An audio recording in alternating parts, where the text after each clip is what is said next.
Ladies and gentlemen, hit subscribe to this channel right now. I have been telling you this for a long time. I'm not right about everything, but my analysis and my evaluation has been spot on a whole bunch of things. I have been telling you, get off of Twitter, get off of Facebook. I left Twitter 2 years ago. Hit subscribe to this channel right now. The best thing that could have ever happened is getting suspended off of Twitter permanently has now forced President Trump to create his own platform. He's going to create his own platform. We need that.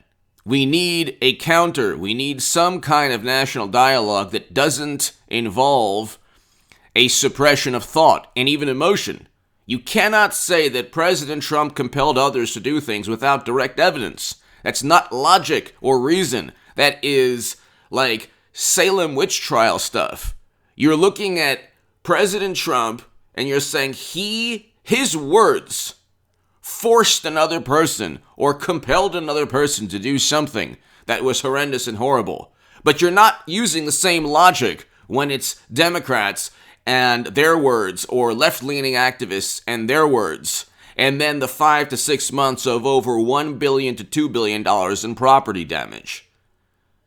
How does that work? There was well over $1 billion in insurance claims, with businesses and buildings completely torched and mayhem. How does that work?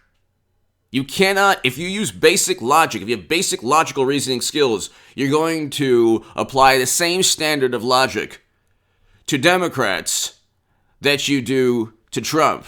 But that's not the way they work. So they say, well, we have to shut him down. We can't have him. His words are too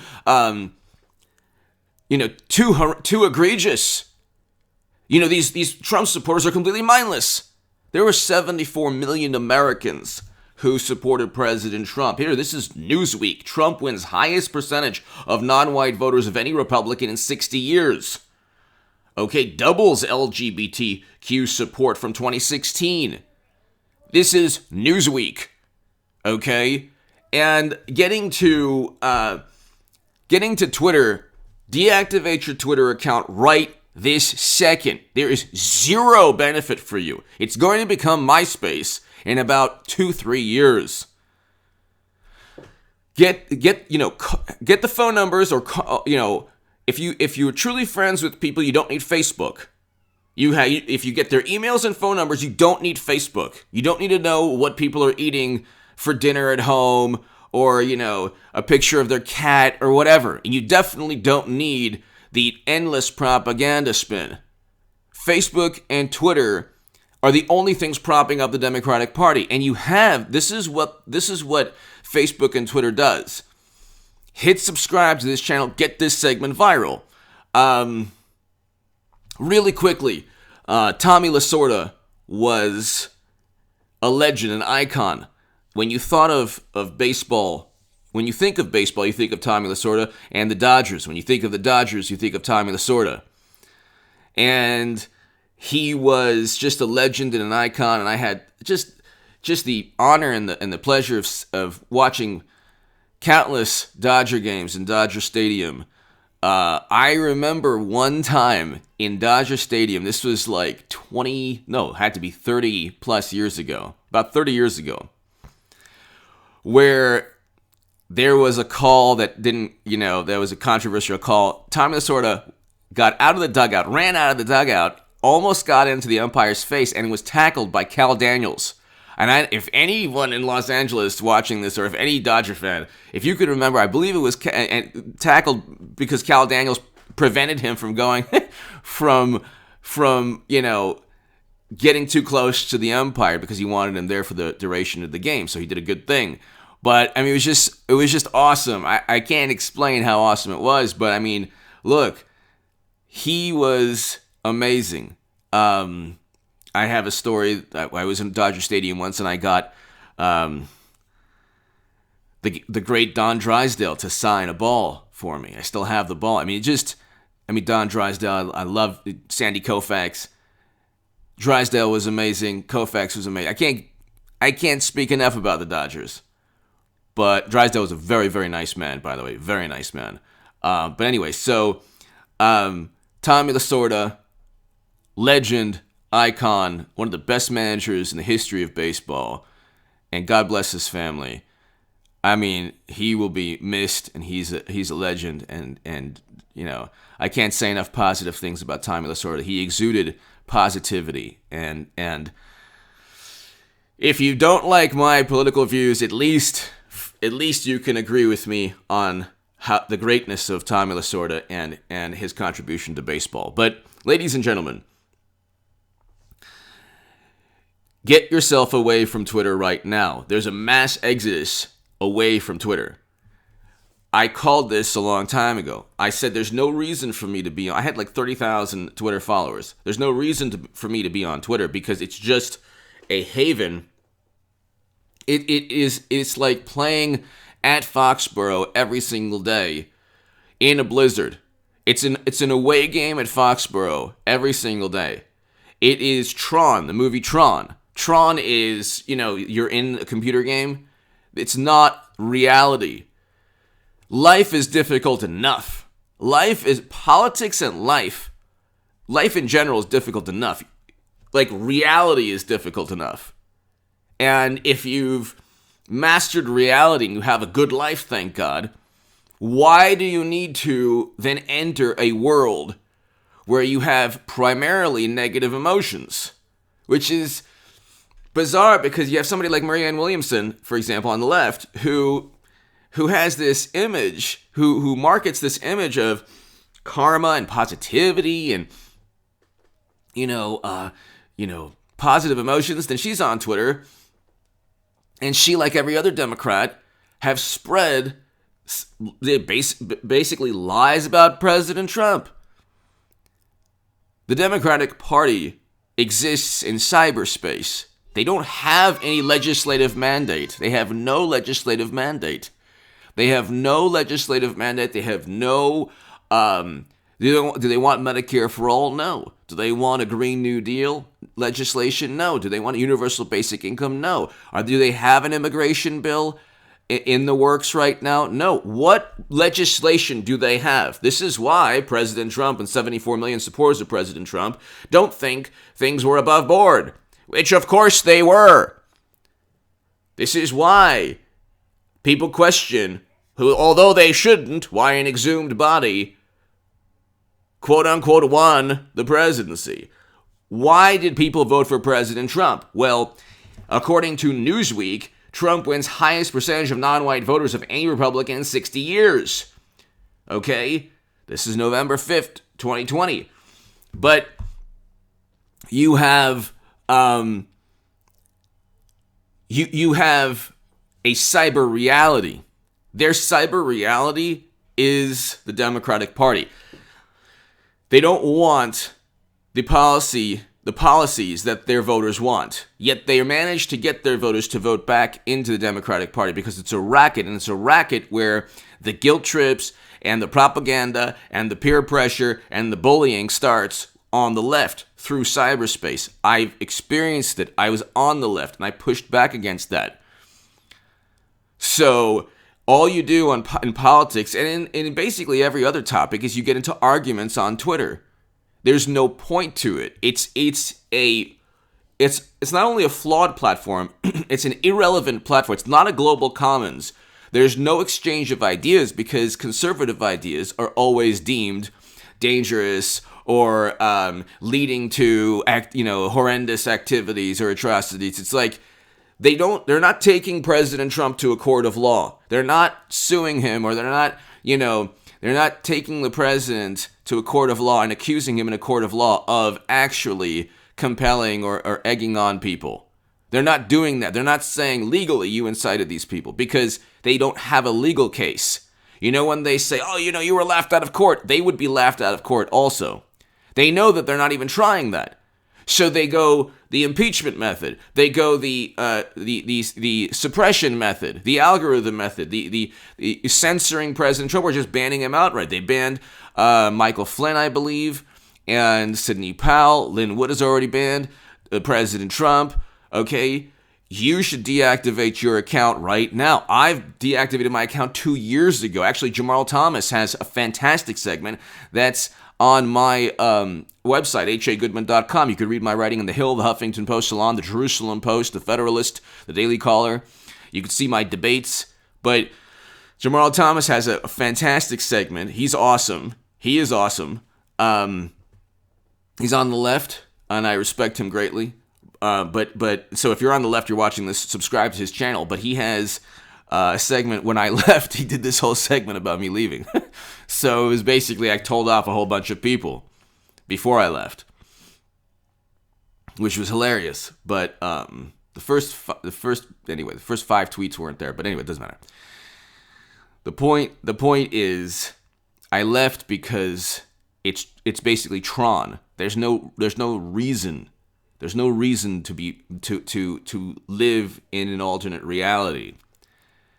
President Trump, I get something for voting for Trump. I get a reversal of U.S. foreign policy, which is what I want. As a Jewish American, I get somebody who is the strongest supporter of Israel that we've ever had as president.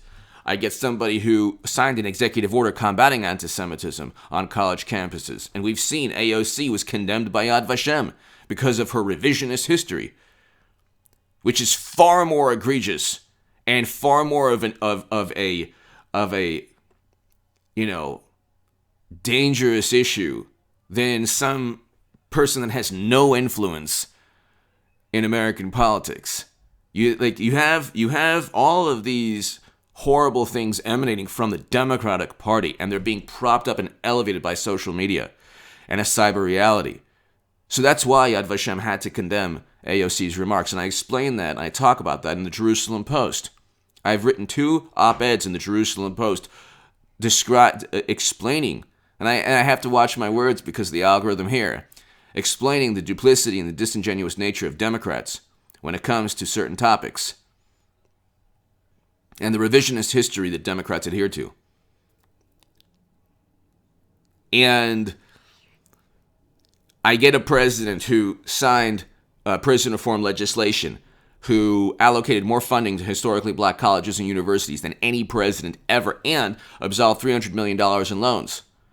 Should be more than $255 million per year. I would want $1 billion per year, but at least President Trump made that to HBCUs permanent. But you don't get that on MSNBC or CNN. Okay? If I went on MSNBC and CNN a while back, I reached out because I have all their emails. I said, look, you know what? I'd love to defend President Trump. They don't want me there because I know everything they don't want the public to know. I would focus on, if Trump is such a supremacist and a horrible racist, then why did he sign prison reform legislation? Why did he allocate more funding to historically black colleges and universities than any president ever? Why did he try to implement economic opportunity zones to build businesses? Okay? Whole bunch of things. Why President Obama presided over the destruction of Libya? Where's the outrage on the left?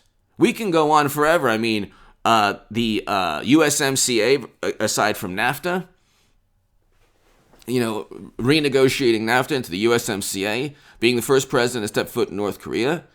I mean, these are peace deals, Israel, UAE, Bahrain, Morocco, and then also the Abraham Accords, and also Serbia and Kosovo. I mean, he's done tremendous things. That he has a greater legacy than President Obama in 8 years, and definitely a million times better than Bush, who was the worst president we've ever had. But ladies and gentlemen, there is a person impersonating me on Twitter. Now, this is a microcosm, or this is a lesson, or this is basically what Twitter is all about. I left Twitter 2 years ago. There was a person that my attorney notified Amazon about just recently. This person illegally shared my books on Amazon. So I have books on Amazon. You can go to hagoodman.com.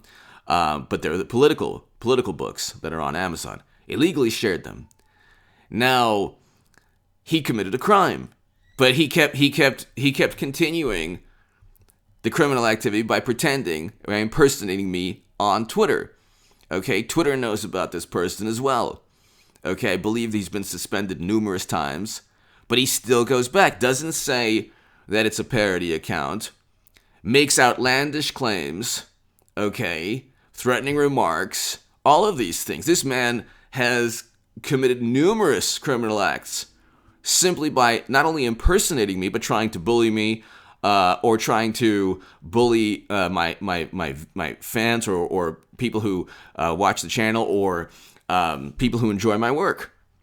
So that person continues to get suspended on Twitter, pretending to be me, impersonating me, but he goes back because that is what the life of a liberal is about. It's pretending to be somebody else under this guise of cyber, under this protection, this Twitter, this cybersecurity, this cyber reality world where you can pretend you're somebody else, or you can hide behind a picture.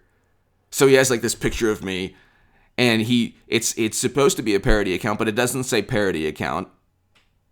And he illegally shared a couple of my books on Amazon. Actually, he illegally shared the political books.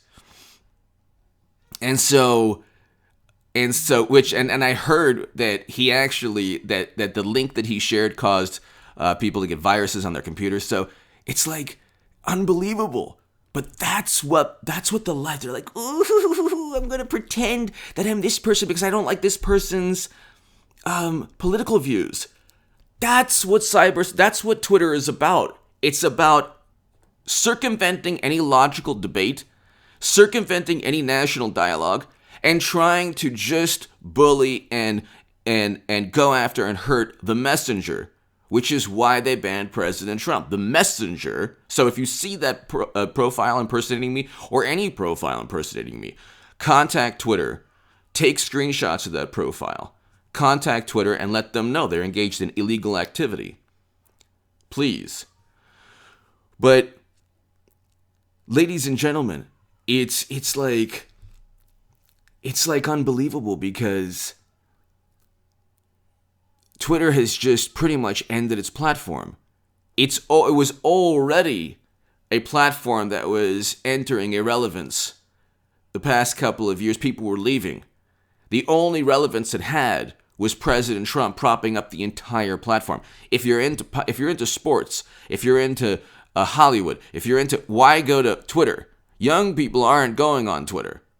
So young people have already left Twitter. Now people like, me and you, I've already left 2 years ago. You're going to leave right now.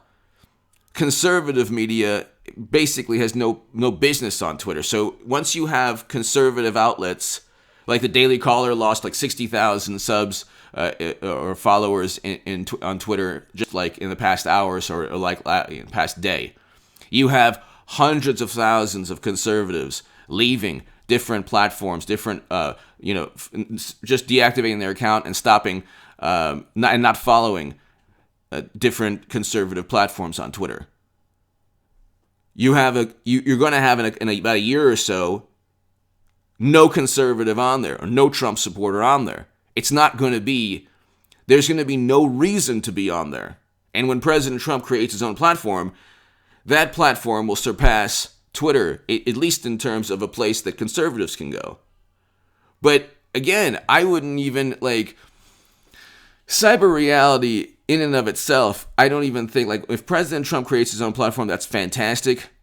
And that's a good thing, primarily to end Twitter as this force in American politics, which it won't be in a couple of years. It'll be MySpace, because there's no intrinsic value to Twitter.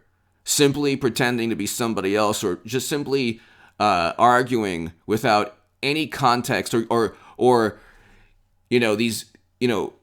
sending out these vapid messages on morality, when the fact that you're not even addressing the context and nuance is immoral in and of itself. When you're trying to paint 74 million Americans as horrible people, and you're doing so from the vantage point of I'm morally superior, and you see these tweets that are endless every day, how terrible Trump is, how terrible Trump supporters are, that's inherently an immoral act, because it's pure propaganda. You're not looking at the entire issue. You're not looking at the reasons why President Trump supporters vote for President Trump. And and you're deliberately, mischaracterizing or deliberately obfuscating or deliberately trying to, alter the reality of what's really going on. People vote for President Trump, in my case, primarily because of foreign policy. I want Americans home from never-ending counterinsurgency conflicts. So he reversed U.S. foreign policy. That's a good thing. Like, I got something for voting for President Trump. We are a lot closer to Americans being brought home now than we ever were. Clinton would have been more hawkish and more of a militarist than President Obama, and probably just as much as Bush. So what I'm trying to say is I got something for President Trump. I didn't need to just become this alternate, persona on social media. Democrats need social media because they don't get anything from the Democratic Party. So then the one thing they do get is this morality fetish that they can continually condemn, continually pontificate, continually preach, continually talk about how great they are and how moral they are and how morally superior they are. In reality, the Democratic Party is not that different from Mitt Romney and Ben Sasse. They're not getting anything. They're not getting all the things they actually want, whether it's Medicare for all or whatever policy. So they need social media. That's going to end eventually. And then you'll have the Democratic Party that really, at the end of the day, is a socially liberal, more Republican party. With Trump, though, it's different. Anyway, give me your thoughts below. I'm all over the place as usual. Hit subscribe to this channel. It's a great thing. You definitely don't need, deactivate your account. You don't need to be on Twitter. There's no reason for you to be on Twitter. If you're watching this, if this segment goes, 7, 8, or 20,000 or 30,000 views or more, every single person who watches this deactivates your account on Twitter and Facebook. There's no reason. There's no reason to have these accounts. And you're propping up the same things that have gone, the same entities that have gone after Trump supporters and President Trump. Give me your thoughts below. Hit subscribe right now to this channel. Thank you so very, very much.